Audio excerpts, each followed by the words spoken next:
Hello जी, नमस्कार। आज weekend की छुट्टी है, ट्रेडिंग की छुट्टी है। थोड़ा सा टाइम भी मिला है, तो सोचा कि हम जो है आज की इस वीडियो में जो है वीकेंड एनालिसिस फॉर अगले हफ्ते के लिए जो निफ्टी एंड बैंक निफ्टी की जो एनालिसिस है उसको थोड़ा डिटेल में कवर करने की कोशिश करेंगे। तो चार्ट जो है अपना वन डे के टाइम फ्रेम पर है, और ये जो है वन डे हो गया, और जो पिवोट्स लगे हुए हैं ये है मंथली पिवोट, है ना, क्योंकि ये ईच कैंडल जो है डे टाइम फ्रेम के है। अच्छा, इससे क्या दिख रहा है हमें? देखिए, ये जो है ना, ये मिड पिवोट है। मिड पिवोट मतलब जो R1 है और जो सेंट्रल पिवोट है इसका 50% लाइन यहाँ पर आता है। ये जो लाइन है नॉर्मल पिवोट पॉइंट्स के इंडिकेटर में नहीं मिलता है, लेकिन ये कस्टमाइज्ड है, जिसके कारण जो है 50% वाला लाइन मैंने इंट्रोड्यूस किया है, जो बहुत पावरफुल काम करता है। अच्छा, तो यहाँ पर आप देख रहे हैं, इसके ऊपर भले ही जाने की कोशिश किया, लेकिन ये नीचे आ गया। मैं सोच रहा था कि ये जाके जो है पीएमएच को टच करेगा, प्रीवियस मंथ हाई को टच करेगा, और ये है अपना ऊपर का R1। लेकिन इसने जो है टच भी नहीं किया। ये अपना 100 वाला ईएमए है, 100 ईएमए को भी इसने टच नहीं किया। मुझे लगता है कि 100 ईएमए का लो जो रहेगा जरूर टच किया रहेगा। देखते हैं ये लो टच किया है कि नहीं।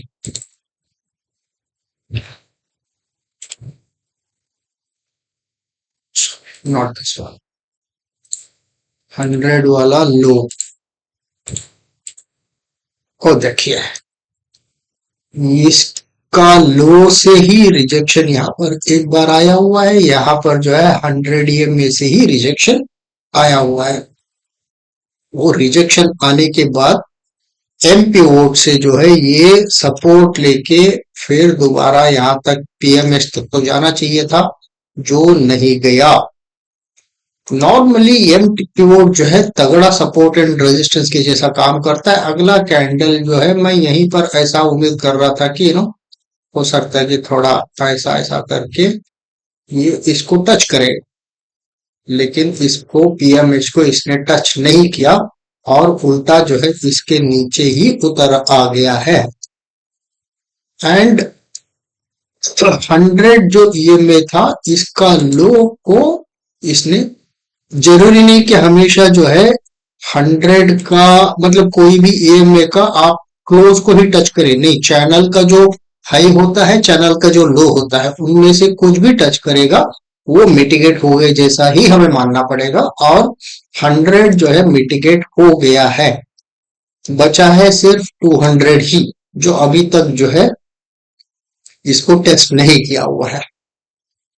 अगर यहाँ पर देखेंगे 20 ईएम में से सपोर्ट लिया हुआ है, ये पूरा 20 ईएम में से ही अच्छा खासा सपोर्ट लिया हुआ है। आप देख सकते हैं कि कितने बड़े बड़े विक्स आपको दिखाई दे रहे हैं। यहाँ पर भी अच्छा सा विक है, लेकिन ऊपर की तरफ देखेंगे तो ये भी अच्छा विक है, ये भी अच्छा विक है। तो बुल्स एंड बियर्स का जो है यहाँ पर टक्कर चल रहा है, सीधा सीधा अपने को दिखाई दे रहा है ना।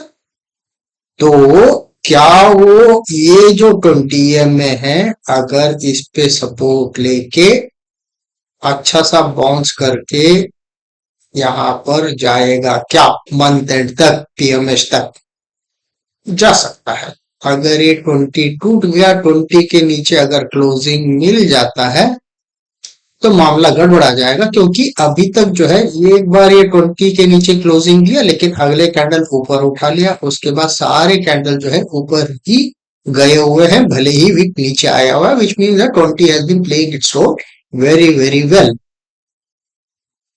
तो इसके नीचे आ भी जाता है कोई लाल वाला कैंडल, उसका अगला कैंडल उसकी कंटिन्यूटी देना चाहिए। एक बात ये याद रखना पड़ेगा आप सभी लोगों को। There have to be two consecutive candles which will have to close below this 20 EMA.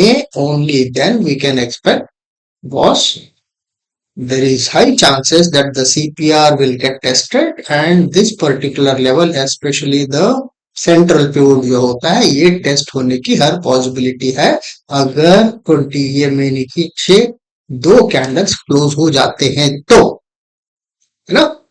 I hope this is very clear, because just with one candle जैसा ये क्लोज हो गया था, हम बिल्कुल ये उम्मीद नहीं कर सकते कि भाई ये टूट गया है, नहीं, दो कैंडल, क्योंकि अगला कैंडल ऐसा ऊपर फिर बुलिश होके जा भी सकता है। So we need to consecutive candles closing right below the 20 EMA which is already over here. Only then we can expect, boss, ये जो लेवल है अपना 23,600 का, 23,600 आता है तो 500 को भी वो ट्रेड टेस्ट करने के लिए आगे पीछे नहीं देखेगा, क्योंकि इसके नीचे अगर जिसका भी स्टॉप लॉसेस है तो उसको उड़ाने के बाद फिर ऊपर जाने की कोशिश कर सकता है। दूसरी बात ये भी है कि अगर सीपीआर को बिना मिटिगेट किए भाग जाएगा तो फिर दोबारा जो है इसको दर्शन देने के लिए वापस आना पड़ेगा। वो किरकिरी तो कम से कम नहीं रहेगा कि एक बार इसको टेस्ट कर ले, भले ही टॉप लाइन को टेस्ट कर ले या सेंटर लाइन को टेस्ट कर ले,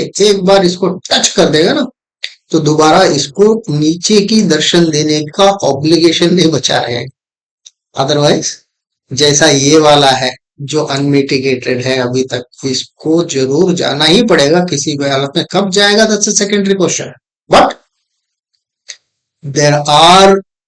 there will be pending orders definitely over here and which it has to mitigate, go and retest। वो भी मंथली वाला सीपीआर है भाई, डेली वाला वीकली वाला ही छोड़ता नहीं, जरूर जाके उसको दोबारा रीटेस्ट कर देता है। तो मंथली को 1 महीना हो, 2 महीना हो, या फिर ये मतलब अगले महीने करेगा, क्या करेगा हमें नहीं मालूम, बट ये अपने को जरूर याद ध्यान देना पड़ेगा कि अनमिटिगेटेड वर्जिन सीपीआर है जिसको टेस्ट करने के लिए जाए। It's just a matter of time when will it go, ना। सो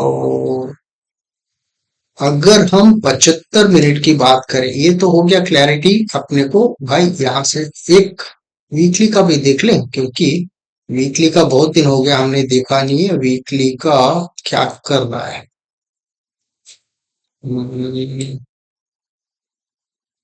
कैंडल तो ये वाला जबरदस्त बुलिश था, देखिए कितना वीकली में जबरदस्त बुलिश कैंडल, लेकिन वीकली को इसने टच नहीं किया। क्या ये हाई को टच किया क्या 200 वीकली का? देख लेते हैं। There are all possibilities that high को टच किया रहेगा। So let us see whether it has touched 200 का हाई को टच किया है क्या। ये है अपना 200, इसको अगर हम हाई के सेटिंग के लिए कर देते हैं और देखिए डॉट, आप देख पा रहे हैं डॉट, क्या खूबसूरती से इसने मतलब मिटिगेट कर लिया है 200 को, जबरदस्त। फिर मुझे नहीं लगता कि नीचे के बारे में हमें ज्यादा सोचना चाहिए। अगर आता भी है, जैसा मैंने बोला था कि मंथली वाला जो, ये क्लियर हो गया ना, क्योंकि देखिए बड़ा पिक्चर, आप एक चीज याद रखिएगा, अगर आप इंट्राडे ट्रेडर है, ओके, आप रादर देन गोइंग फॉर, आप भले ही इंट्राडे का चार्ट आप रखेंगे, मतलब डेली वाला इंट्राडे का टाइम फ्रेम रख के आप करेंगे पिवोट्स को, एक अगर उसमें दो सेक्शन करेंगे, यहाँ पर ये क्लिक करेंगे तो फिर दो पैनल आ जाएंगे, आधा आधा बढ़ जाएगा स्क्रीन। आप जो है वीकली का भी रखिए और एक जो है उसको मंथली में भी कन्वर्ट करके देखते रहिए, तो आपको एंटायर कॉन्टेक्स्ट पता चलेगा कि प्राइस किस लोकेशन पर कौन से टाइम फ्रेम के पिवोट के हिसाब से कहां पर बैठा हुआ है, जिससे जो है आपको क्लैरिटी दे देगा वो, है ना। क्योंकि क्लैरिटी बहुत बहुत जरूरी है, प्राइस का लोकेशन किस एरिया में है, मंथली वाला पिवोट में किस लोकेशन पर है, और मंथली के जो मूविंग एवरेजेस है उनमें से कौन कौन से मूविंग एवरेजेस को टेस्ट किया हुआ है। अभी हम देख रहे हैं कि वीकली वाले में जो है, वीकली का 200 टेस्ट करना बहुत बड़ी बात होती है, बहुत बहुत बड़ी बात होती है। अगर आप देखेंगे यहाँ पर पिछले कितने महीने के बाद ये किया रहेगा इस पर्टिकुलर कार्यक्रम को। आप देख सकते हैं यहाँ पर 2020 में 2020 के बाद पहली बार इसने जो है वीकली का 200 टच किया भाई, मतलब 6 साल के बाद, 6 इयर्स, 6 इयर्स के बाद जो है इसने 200 को टच किया हुआ है। वो भी 200 का क्लोजिंग प्राइस को टच नहीं किया है, 200 का जो हाई है यहीं पर लोग मार खाते हैं कि भाई, और क्योंकि उनको ये कॉन्सेप्ट पता नहीं रहता कि कोई भी मूविंग एवरेज का whether it is high, whether it is close, whether it is low, इन तीन सोर्स में से कौन सा भी एरिया को अगर वो टेस्ट कर देगा तो we will assume that that particular moving average has been mitigated और टेस्टेड। क्लियर है? सो एक बार ये टेस्ट हो गया है, देन दोबारा नीचे आने की इसको जरूरत नहीं है, you know, unless situation go so worse. I don't find anything because now the Iran US war, US को अपनी प्रैक्टिकल डिफिकल्टीज का पता चल गया है, और जितना बम्बार्डमेंट करते जाएगा वो यूएस का तो कुछ उखाड़ नहीं पाएगा, लेकिन जो बाजू के कंट्रीज बैठे हुए हैं, ओमान हो, यूएई हो, सऊदी हो, उनकी इंफ्रास्ट्रक्चर पे वो बम्बार्डमेंट कर रहा है। तो गल्फ वाले कंट्रीज बोल रहे कि भाई यूएस तूने जो है कांड किया है, तूने बम्बार्डमेंट ईरान के ऊपर किया है, लेकिन मुसीबत जो है हमारे ऊपर आ रही। तो गल्फ कंट्रीज यूएस के ऊपर प्रेशर लेके आ रहे हैं कि भाई इन चीजों को खत्म कर दो और आप वापस निकल जाओ, ये सारा जो आपने किया हुआ अभी तक उसके लिए हम बहुत शुक्रगुजार हैं, please go back to your basis, we don't need you any more, because the more that you start bombarding, आपको कुछ नहीं करेगा, उल्टा हमारे ऊपर बम्बार्डमेंट होगी और मुसीबत हमें झेलना पड़ेगा, तुमको कुछ नहीं होगा, क्योंकि तुम तो वहां पर बैठे हो बहुत दूर, है ना। अच्छा, इसको हम वापस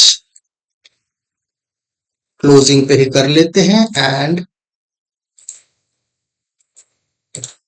ये हो गया वीकली का। डेली का कार्यक्रम हमने देख लिया है। डेली के कार्यक्रम पे अगर सिंस यहाँ पर ऑलरेडी वीकली वाला 200 मिटिगेट हो चुका है, if it all it comes down, if it comes down over here 23 पर एक अनमिटिगेटेड जोन है, 23,000 पर, 23,000 समवेयर इधर वर्कआउट हो रहा है, यू नो, मिड पॉइंट पे ही एग्जैक्टली ऑलमोस्ट वर्कआउट हो रहा है। अगर आप इसको देखेंगे तो मिड पॉइंट बिल्कुल वहीं पर आ रहा है, 23,090। अगर यहाँ पर यहाँ तक आता है तो इसको भी एक बार मिटिगेट करके ऊपर चले जाता है तो फिर दोबारा नीचे आने का जरूरत नहीं है। आगे आने वाले दिनों में ये ऊपर ही मतलब फ्लाई करते रहेगा, नीचे की इसको ऑब्लिगेशन कुछ भी नहीं बचा रहेगा कि भाई ये वाला जोन मिटिगेट नहीं किया हूं मैं, जिसके कारण मुझे दोबारा वापस जाना पड़ेगा। अगर ये करता है, नथिंग लाइक इट, 23,000 वाला 23 के अगर एक बार मिटिगेट कर देता है, एक्सलेंट, 24,176 है, 1000 पॉइंट की दूरी है, एक बार खत्म कर दो किस्सा, डबल बॉटम हो जाएगा, फिर आप ऊपर दौड़ते रहो। सारे इन्वेस्टर्स फिर जो है अपना एसआईपी शुरू करेंगे और इन्वेस्टर्स अपना स्टॉक खरीदना शुरू कर देंगे। All those things will start going smoothly, है ना। 75 मिनट में देख लेते हैं। 75 मिनट में इसको मैं सेशंस ब्रेक निकाल देता हूँ। 75 मिनट में देखिए, प्रीवियस वीक हाई भले ही ऊपर गया था, लेकिन दो रेड कैंडल, यहाँ पर भी दो रेड कैंडल, ऊपर का रिजेक्शन, तो इसके ऊपर टिकने नहीं देना चाह रहे थे, तो इसलिए यहाँ पर आ गया है। और अगले हफ्ते का सीपीआर बिल्कुल नैरो है, नैरो होने के कारण इसमें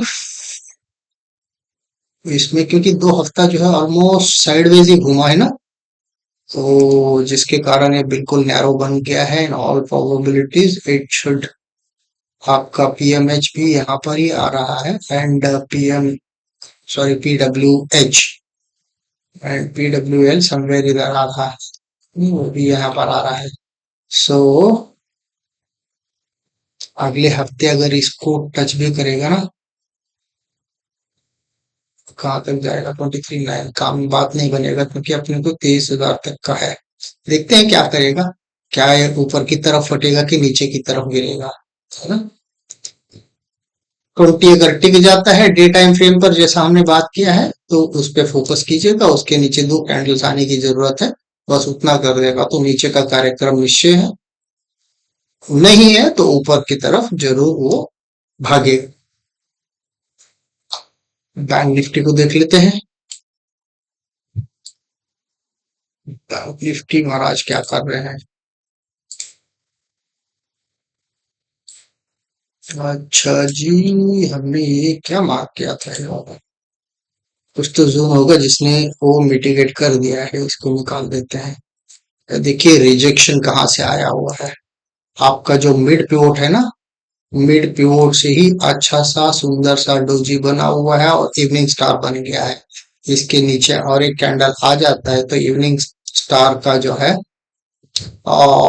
इवनिंग स्टार मतलब ऑलमोस्ट कंफर्म हो जाएगा। वैसे भी ये इवनिंग स्टार है ही, बट नीचे का वीक जो है यहाँ पर है, लेकिन और एक रेड कैंडल आ जाता है तो ये कंफर्म हो जाएगा। और निफ्टी भी जो है, जो हम प्योर की बात कर रहे हैं नीचे की तरफ, वो जरूर आ सकता है। तो इवनिंग स्टार यहाँ पर बन गया भाई बैंक निफ्टी में। ओके, सो यहाँ पर एक लेवल जो है ये अभी भी अनमिटिगेटेड है, और इसको मिटिगेट करने के लिए अगर सेंट्रल सीपीआर भी आ जाएगा, ऑलरेडी सीपीआर इसने मिटिगेट कर दिया है, there is actually no reason for it to come down, but 20 के नीचे इसने क्लोजिंग किया हुआ है, और दूसरा अगर सेकंड क्लोजिंग हो जाता है then again it might come down and take care of this particular zone. 75, ये वीकली देखिए, वीकली में क्या है इसका। वीकली में इसको भी हम देख लेते हैं कि इसको हाई करेंगे। 200 का अगर हाई कर देते हैं तो इसने भाई अभी तक जो है 200 को मिटिगेट नहीं किया हुआ है, आप देख सकते हैं। गैप बाकी है यहाँ पर, थोड़ा सा ही है लेकिन गैप है। सो क्या ये इसको, क्योंकि जब यहाँ तक आया था तो इसको मिटिगेट करना जरूरी था, या फिर दोबारा भी आके इसको मिटिगेट करेगा क्या, देखने वाली बात हो जाएगी। Only time can tell us what it will do, but looking at the chart, जैसा डे टाइम फ्रेम पर इसने इवनिंग स्टार बनाया हुआ है, which is not a good sign for bulls. So there are all chances that it, if the second candle also goes bearish, then मुश्किल हो जाएगा। यहाँ पर ये भी नैरो सीपीआर है वीकली वाला, और अगर इसके नीचे टूट जाता है, अगर मंडे के दिन धड़ धड़ थोड़ा एक दो तीन कैंडल नीचे आ जाएंगे, तो देन 10 बजे तक अगर नीचे की तरफ ही टिका रहेगा to the pivot, and all chances that the PWL and H1 would definitely get retested. PWL somewhere इधर आ रहा है, so this zone should get retested, है ना। सो यही पिक्चर नजर आ रहा है भाई। बातचीत चल रही है ये यूएस वाला एंड ईरान का, but we don't know what state it is in, and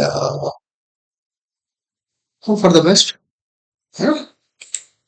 Monday मिलते हैं फिर अपन देखेंगे कि मंडे के दिन क्या करेगा, तो उसके हिसाब से लाइव मार्केट में जो है अपन ट्रेड्स ले लेंगे। बट 20 ईएमए का जो मैंने बात किया था निफ्टी में, उसको ध्यान रखिएगा। चलिए जी, take care and have a great weekend. Bye bye.